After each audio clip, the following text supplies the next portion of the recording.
Bienvenue mesdames et messieurs, merci encore d'être notre Cerveau Soft Congo, toujours un magazine à plus de 143 minutes de Baka.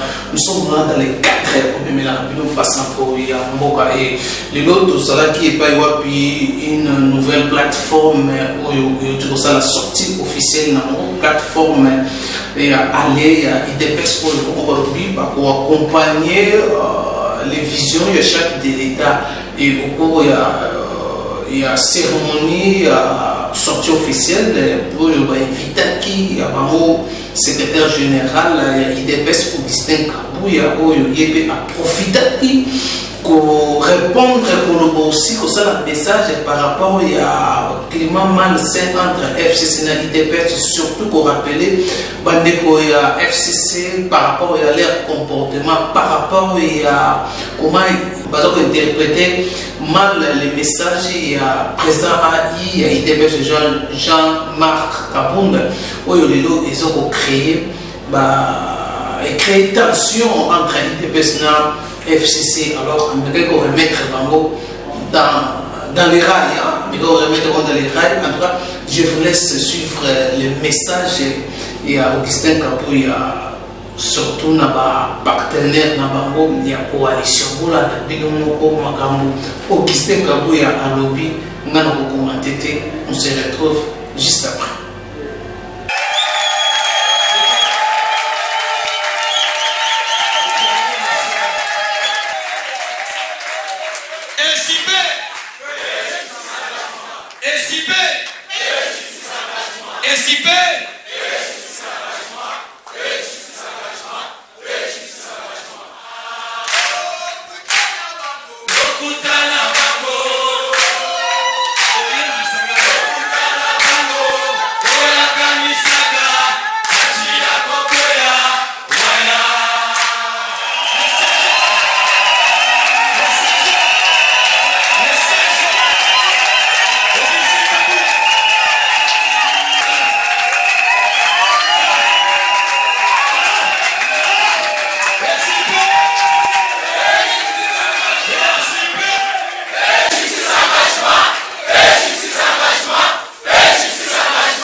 Le tout premier secrétaire général de l'IDPS, Dr Adrien Pongo, nous a exposé dans 16e mairie, dans la concession Kage. C'est grave à rendre notre tout premier secrétaire général, Dr Adrien Pongo, les derniers hommages pour la famille Naépé va se sentir abandonnée. Pour remercier Dino, toutefois, la Kosenga Bolivie ici, puisque na kuombela na kati na bino te.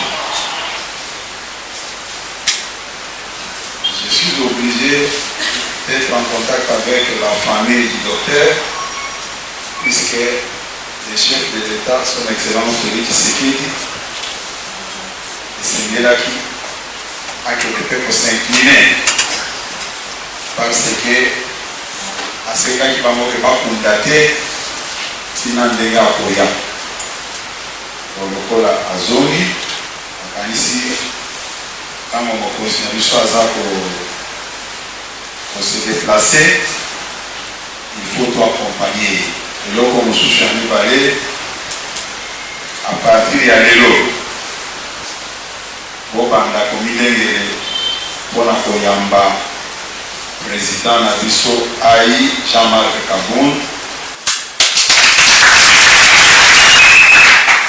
accueilli dans la mission parlementaire na Kigali na Rwanda,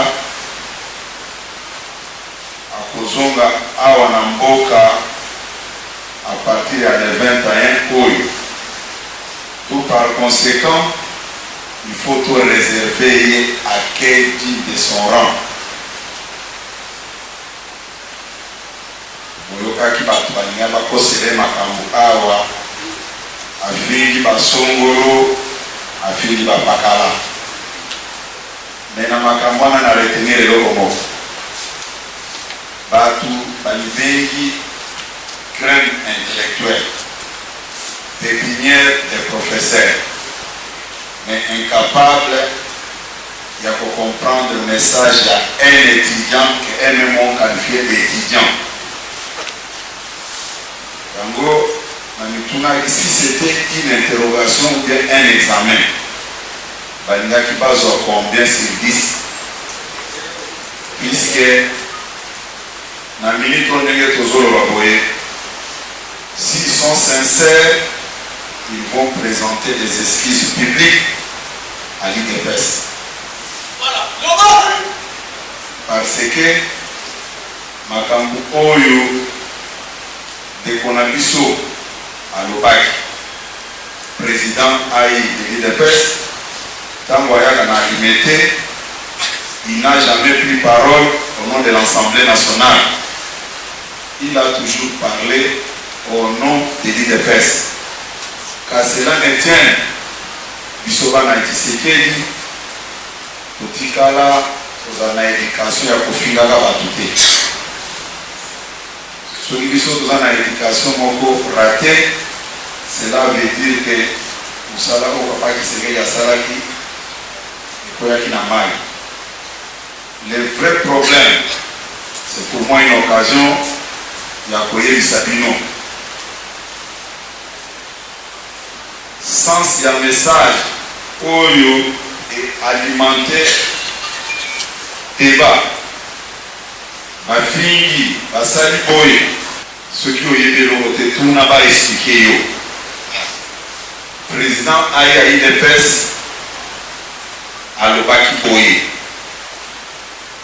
À l'Obaki, mokonzi otozana e mokonzi amboka azamu tout sincère. Aza hypocrite té, puisque les gens veulent entendre même les petits détails. Tant moi pesaki dakisa ya Angola, alobi botala na kati Angola, parti ya parti politique moko, basali alternance na kati ya pays, pe na kati ya parti, suka oya remplacer akangi batu. A tient en prison, à contraire droit à quel exil. Mais biso n'a fachi béton, ou à Zalaki Moutou FCCT, à sa sincère, à Kokiko Sala Biloko ya Bongo, et Mata Lobaki et Zaniwaki. Oui, Sanganam. Mais quand même, au petit bâtiment, il y a un professeur, mais incapable, il y a qu'à comprendre un petit message ou soit il était question de la mauvaise foi.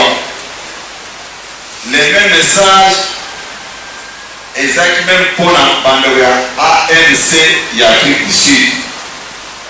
Alors pas quitter Jacob Zuma na bato ya parti na ye oyo baremplace ye botala ndenge bamemi ye liboso ya bazuzi me biso mokonzi na biso Félix Tshisekedi aza honnête, aza sérieux, comme il s'est déjà engagé au nom de la paix akoki kosala biloko ya bongo te mabe asali ezali wapi basuki wana te balobi boye il faut to destituer ye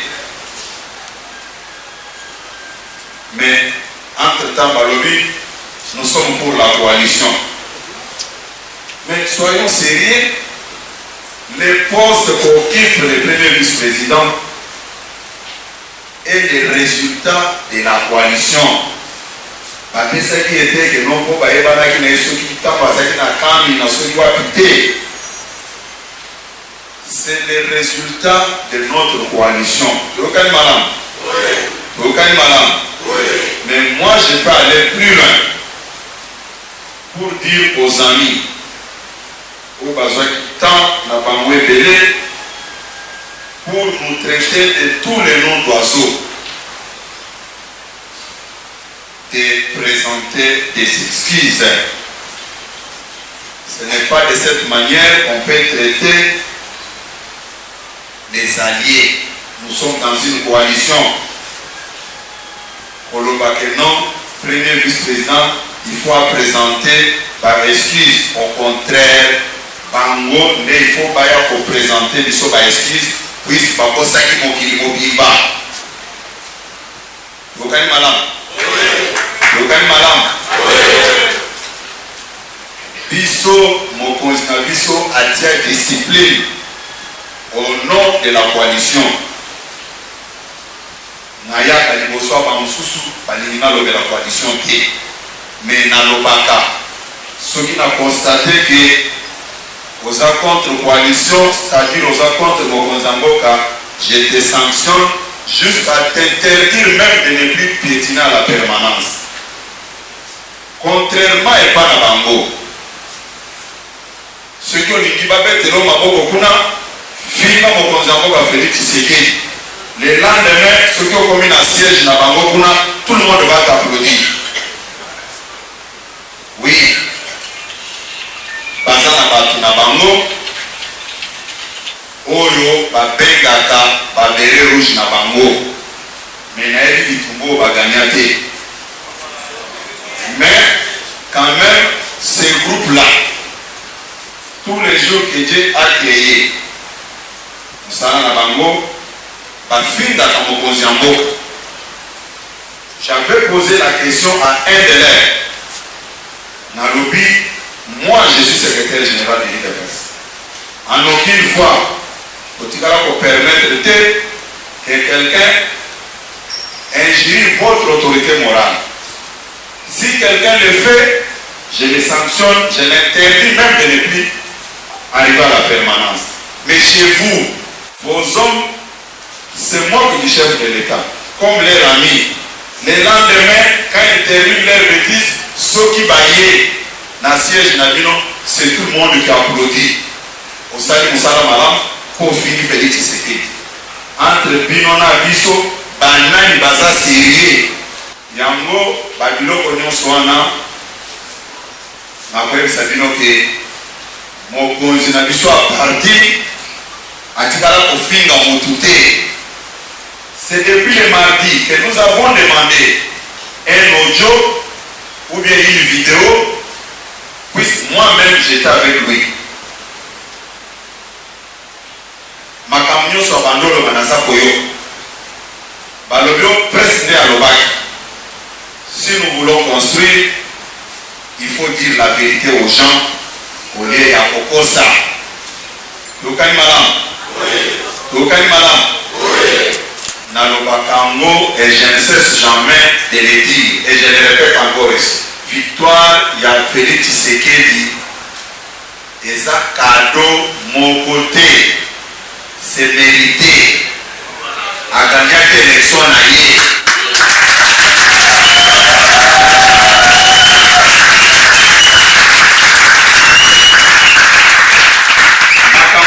wana tozoloba teke po ifo toloba bino moko boyebi soki mokonzi ya mboka alongwe epa na ye soki azokende ata na kweli na kaka capitale awa azalaka toujours accompagné par des liesses populaires. Nous n'avons pas un président où il a engagé débat. Mais toutefois, nazo kabato ebele ceux qui a sa poste na poste, ceux qui a dit appeler chef naye akobenga un journaliste ou bien un caméraman atie liboso abebi baninga na ye babandi koloba kuzoba lelo na ko préciser je vais vous révéler une situation soki eza na bato oyo bayina mokonzi na bango na motema mabe na bango il n'y a que nos frères là nde bato oyo barendre un mauvais service pendant 18 ans. Ils l'ont rendu un mauvais service. Comme cela ne suffisait pas, il continue à tenir son image sur toutes les lignes. Vous allez me demander, mais secrétaire général, comment il y a sa mission du Cambodge. Monde entier, Bayebi, pouvoir organisateur, il y a élection, et Zalaki Seni a publié le résultat. Moi, Namboka Félix Tshisekedi a gagné l'élection. Mais comme nos amis là n'aiment pas leur chef, Balobi non, il a triché à dire Moutoumoussous et Didier Lobanini. Tant au Bozo Lobake non, Félix Tshisekedi a gagné, pas nommé qu'il avait nommé. C'est-à-dire, non, ne prenez pas cette affaire à la légère. C'est-à-dire, nous allons tenir l'image de notre chef. Il faut que le chef Nabiso a Zamouibi. Chef Nabiso a eu du pouvoir. C'est ça le vrai sens du message. Est-ce que là, vous dites que vous rendez un bon service à votre chef? Puisque Biso toza conscient que Biso n'est pas gagnant pour nous. Mais un groupe d'individus animés de mauvaise foi. Bino moko sikoyebi na mboka oyo. Soki mokonzi balingi ete baololaka ye sur son passage. Et ça vous dit. Comment expliquer mon taux économique à gagner ma économité, mais chaque fois quand il passe, c'est des malheurs humains au bazar pour accompagner. Est-ce que batango bazar série? Bozala déranger. Lokola bamesana na bango kokosa. Bazo kosa, bazar ko se gêner. La preuve en est que bakoselaki mokonzi na biso a parti au affingi autorité morale na bango. Autorité morale na bango alobelaki bango botika kokosa bafini ata esika moko te bayebi yango na kosenga bobetela président Jean-Marc maboko makasi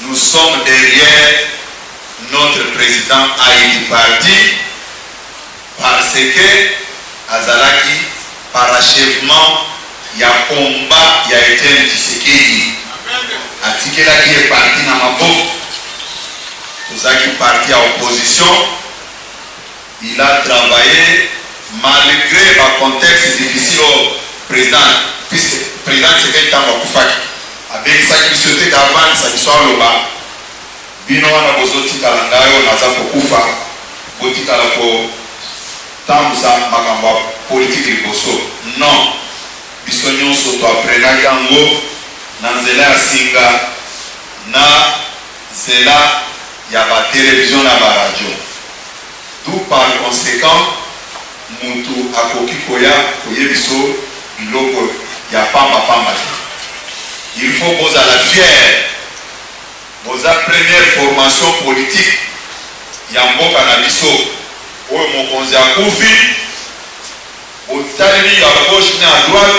Boketi bokomi na pouvoir. Magistrature suprême. Ce n'est pas donné à tout le monde. Il faut que vous épée là. Vous avez travaillé. Vous pouvez impressionner de noter que je suis professeur. Quand il est incapable de comprendre un petit message, tous a posé la base. Nous sommes déclaration contre IDPS, il y a présenter des excuses publiques. Ceux qui poste la première vice-président de l'Assemblée nationale, ils pouvaient envier ça autrement et non pour utiliser le quota.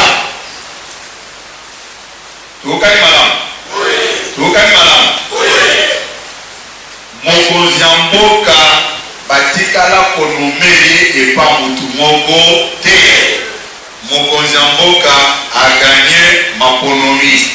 Bino moko boyebi bamindele balingaka makambo mbili na mbilinga te.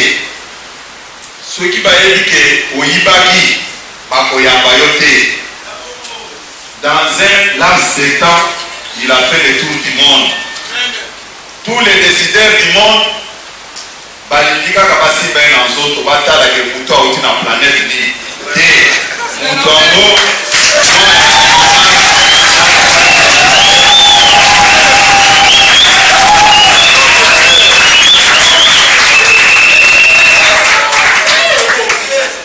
Je profite de l'occasion pour dire à tous nos amis qui se posent des questions.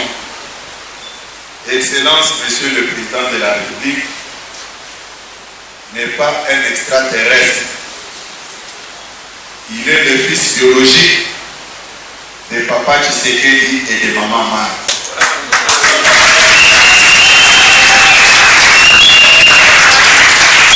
Ce que nous pouvons dire à nos détracteurs, Zamba dit pourquoi dans ces contextes il y aura un président de la République au nom de Félix Tshisekedi. Personne sur cette terre ne peut empêcher la volonté divine. Les gens doivent tirer les leçons de Genève. Ces jours-là à Genève, Pamela du champagne, on l'a eu. Mais je vais vous dire aujourd'hui que le président Félix Tshisekedi, tant qu'il a signé accord à Genève, a signé un moté qui a posé la candidature, a même qui partout na Bouzoba na Bango, pour pas se rendre compte que Azalaki n'importe qui était, que Bino Bolobina Tikela, Moutuna Bino pour fabriquer, je vous accompagne, mais Oyoka Oye Akata Mboka et Akendeki na Bango, Amemaki Bango na Bouzoba na Bango, na Motema Mabe na Bango. Voilà que ça Bango que moi je suis sérieux avec vous, mais vous n'êtes pas sérieux avec moi. Voilà. C'était ça le message.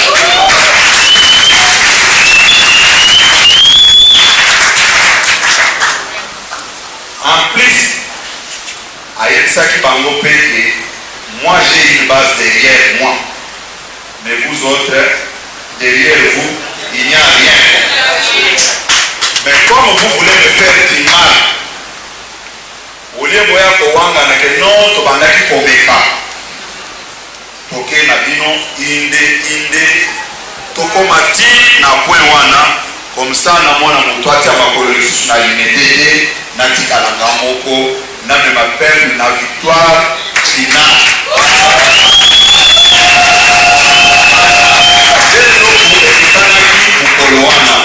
Ça ne sert à rien. Lelo bao ba finga kaye bao baloba kamabe même bao ba contestaki il est bon avec tout le monde. Yango binope tolanda exemple ya mokonzi mboka. Okani malamu. Okani malamu. Yango na ko remercier ba organisateur mais nakosala bango remarque moko. Président, il faut osala effort pour la place ya mwasi pe ezala. Alingi te ke soki kovandi boye mibali na mibali mais boye koloba tokosa pe ba mama na place moko. Non, ça c'est de l'injustice. Il n'y a pas une place appropriée pour la femme congolaise. Si vous voulez marcher avec moi, il faut un peu moins si liboso, jeunesse bazala nakati, comme c'est le souhait du chef de l'État. Comme vous m'avez dit que vous êtes les combattants de l'UDPS, mais nakati à mon mouvement, na bino association, na bino ndenge boyesaki nga nakotikela bino drapeau na biso ya UDPS yango oyo bokotia pembeni ya mboka bokompatir na ye na malheur efrape biso ya secrétaire général na biso Adrien Pongo oyo baza kolela na 16e mairie. Il n'y a pas eu un autre accord politique conclu entre le président sortant et le président Tshisekedi Félix, si ce n'est que pour garantir l'avenir politique naïe de makambo boyokaki de Jean-Marc alobaki que na régime na biso bomoni toza na baexilé politique te ni baprisonnier politique. Sincérité en mokonzi na biso etikali ndenge asalobaki tokali malamu. Encore une fois, je vous dis merci à toute l'Assemblée, aux organisateurs, mais de tenir compte des observations que je viens à peine de vous faire, c'est pour votre survie. Merci beaucoup. Botikala malamu.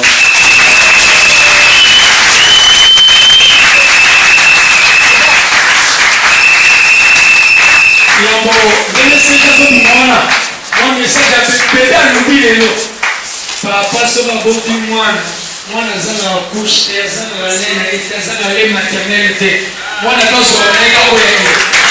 Ezana wote. Mwana mboka kulisao.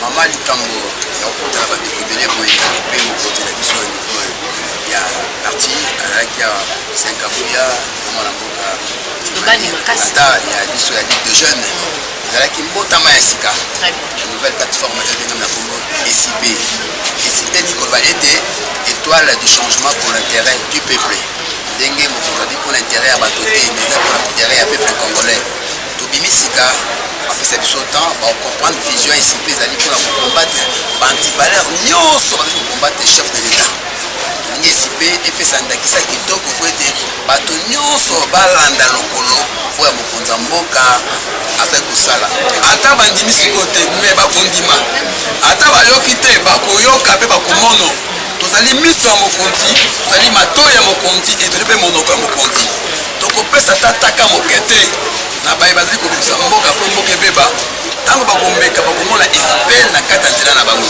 oyebi bien SIP eza mpona nsima mokonzi ya mboka oyo mokonzi ya mboka alobi biso to na nsima baloba mokonzi ya mboka me lingi oloba te ke soki mokonzi ya mboka alobi ke tosoutenir ye to makambo mosusu ya bozoro ezali koleka na kati mpona kotema mokonzi ya mboka totika mpe eleka boye yango SIP azali wana jusqu'à kota mise en garde mpona koprotege eza libala te eza boyokani tokutanaki tosolola esika bato bazali bazosolola soki likambo ya mbebe ezali tomoni mokonzi yango koloba te biso baoyo toza nsima na tokopesa maloba mpe mokonzi ayoki te likambo ezali boye te ezali boye te me maloba ya mokonzi to ya bakambi ya parti na biso eza liloba kaka moko tolingi boyokani me na kati ya bosembo na kati ya kobanga na kati ya respect mutuel lelo tala makambo eleki na niveau ya katanga toloba akala mingi te awa eza makambo asoni makasi mokonzi apesi moto mpifo lokola mokonzi ya makambo etali nyonso tu makambo etali mapinga la polise mpe asekretari soki wana me baguverner baboyi koyamba mokonzi cortège présidentiel officiel ezalaki te mokonzi ya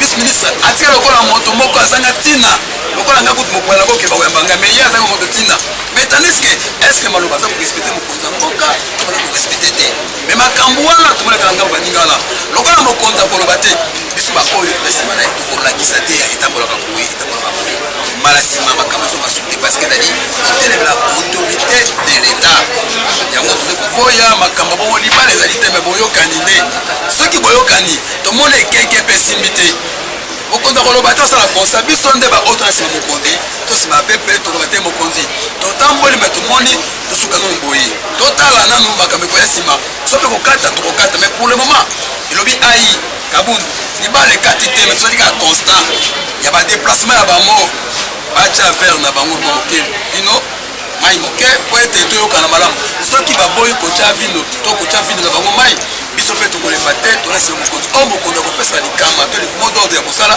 tozali prêt ya korespecte yango à tout moment. Merci Nabil Sobotikolanda, comment vous avez réagi par rapport à la tension entre FCC Cash et Union ces dernières IDPS na FCC baza tension za komanda naba tension za komanda mais chef de l'État et azana vision sous azomona que non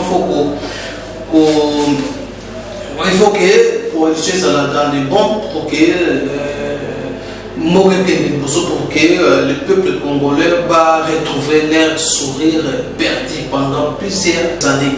Alors, quant à moi, je vous dis merci Nabilo, merci la fidélité Nabilo. Ndenge opesa kingai et tokutani mbala ya sima na numéro msusu bye bye.